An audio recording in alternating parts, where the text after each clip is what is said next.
আজকে আমরা যে টপিকটা নিয়ে ডিসকাশন করব সেটা হচ্ছে সার্কেল। তো ফার্স্ট আগে আমাদের জানতে হবে সার্কেল মানে কি। A circle is a shape consisting of all points in a plane that are at a given distance from a given point the centre. Means হচ্ছে এটা হচ্ছে আমাদের সার্কেলের সেন্টার। এখান থেকে সেম ডিস্টেন্সে যতগুলো পয়েন্ট আছে সবগুলোকে যদি আমি গ্যাদার করে জয়েন করি তাহলে আমি পুরো যে শেপটা পাবো সেই শেপটাকে আমরা কি বলবো, সার্কেল। তাহলে এই জায়গাটাকে আমরা কি বললাম, এই জায়গাটাকে আমরা বললাম সেন্টার। নেক্সট কি দিয়েছে, রেডিয়াস।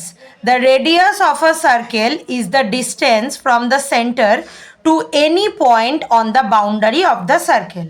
তো সেন্টার থেকে আমাদের সার্কেলের যে বাউন্ডারিগুলো আছে সেগুলোর ওপর থেকে যে কোনো পয়েন্টকে আমরা যদি জয়েন করি তাহলে সেই পয়েন্টগুলোকে আমরা কি বলবো, পয়েন্টগুলো থেকে যে লাইনটা আমরা পাবো সেটাকে আমরা বলবো রেডিয়াস। এই লাইনটা টেনে দে, তাহলে এটা হয়ে যাবে রেডিয়াস, একদম স্ট্রেট লাইন হবে। হ্যাঁ, সেম যদি আমরা এই দিকেও একটা লাইন টানি তাহলে সেটাও আমাদের কি হবে, রেডিয়াস। এই সেন্টার থেকে এইদিকে টানবি। তাহলে এইরকমভাবে আমরা অনেকগুলো লাইন পাবো, যত ইচ্ছা আমরা টানতে পারি। তাহলে এগুলোকে আমরা কি বলবো, রেডিয়াস। তাহলে আমরা রেডিয়াসের আর সেন্টারের একটা নাম দিই। সেন্টারের নাম দিলাম ও, আর এখানে নাম দিলাম বি। তাহলে ও বি আমাদের কি হলো, রেডিয়াস। তাহলে আমরা রেডিয়াস কি পেলাম, ও বি। নেক্সট হচ্ছে diameter. Diameter can be found by measuring the distance from one edge of a circle to the other edge. তাহলে সেন্টারের ওপর দিয়েই যাবে, দেখো লাস্টে এখানে লেখা আছে passing through the circle centre point, মানে একটা স্ট্রেট লাইন টানবো যেটা বাউন্ডারির একটা পয়েন্ট থেকে আরেকটা পয়েন্টে যাবে, বাট সেটা সেন্টারের ওপর দিয়ে পাস করবে।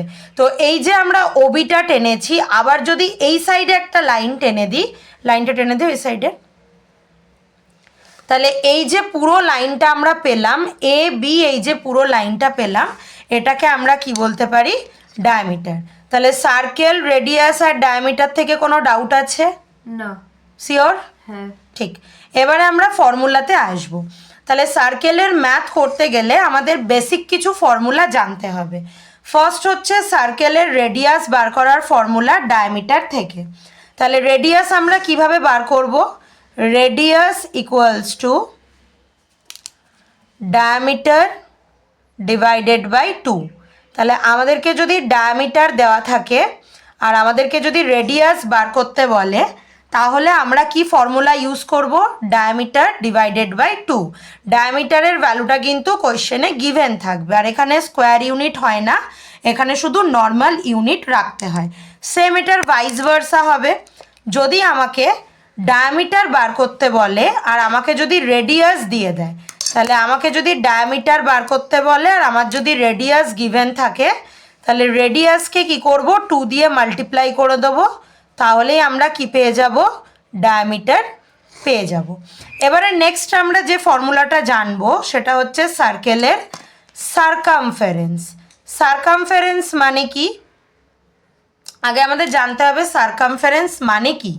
সারকামফারেন্স মানে হচ্ছে এই যে সার্কেলটা আছে এর বাউন্ডারিটা, যেগুলো আমরা রেক্ট্যাঙ্গেল বা স্কোয়ারে পেরিমিটার বলে পড়েছি, সার্কেলে সেই নামটা চেঞ্জ হয়ে কি হয়ে যায়, সারকামফারেন্স হয়ে যায়। তাহলে এই বাউন্ডারিটা যদি আমাকে বার করতে হয় তার একটা ফর্মুলা আছে। কি ফর্মুলা না, 2 পাই আর ইউনিট। এবার এখান থেকে আমাদের কোশ্চেন আসতে পারে এখানে পাই আর আরটা কী জিনিস। পাইয়ের একটা ভ্যালু হয়, পাইয়ের ভ্যালু নয় হয় 22/7 অর 3.14। যখন যেটা আমাদের দরকার আমরা সেই ভ্যালুটা ইউজ করতে পারি। আর আর মিনস হচ্ছে রেডিয়াস, যদি আমাকে রেডিয়াস দিয়ে দেয় বা ডায়ামিটারও দিয়ে দিতে পারে। ডায়ামিটার দিয়ে দিলে আমাকে ডিভাইডেড বাই 2 করে রেডিয়াস বার করে নিতে হবে, দেন রেডিয়াসের ভ্যালুটা বসিয়ে দিতে হবে। আর যদি ডাইরেক্ট রেডিয়াস দিয়ে দেয় তাহলে কিন্তু আমাদের ডাইরেক্ট ওখানে রেডিয়াসটা পুট করে দিতে হবে। তাহলে এই তিনটে ফর্মুলা থেকে কিছু ডাউট আছে কিভাবে কি করতে হচ্ছে? না।